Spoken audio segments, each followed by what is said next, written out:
Numru ta' ħaddiema tal-Awtorità tat-Turiżmu qattgħu xi jiem alloġġjati f'żewġ lukandi lussużi fil-Belt Valletta waqt li ġew organizzati żewġ avvenimenti ta' divertiment aktar kmieni din is-sena u dan kollu minn fuq it-taxxi tal-poplu Malti u Għawdxi.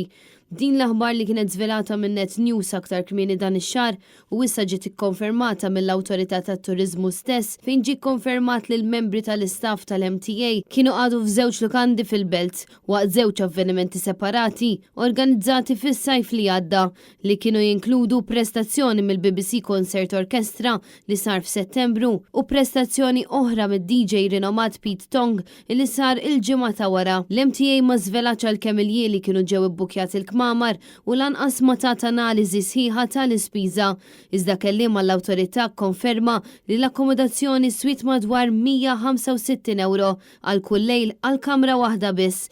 Jiġifieri b'kollox hu maħsub li l-ispiża telet għal madwar 3000 euro li għalihom ħallas il-poplu minn butu. Diversi persuni li kienu tkellmu ma' din il-Kamra tal-Aħbarijiet u li huma ferm qrib tal-klikka ta' Kastilja saħqu li l-MTA ġabuha ATM. Huma qalu li għalkemm il-Prim Ministru jaf b'dak kollu li huwa għaddej huwa kompletament bla saħħa fil-konfront ta' nies bħal Lionel Ġerada fejn hu magħruf sewwa rabtiet mill-qrib tiegħu ma' Konrad Mizzi.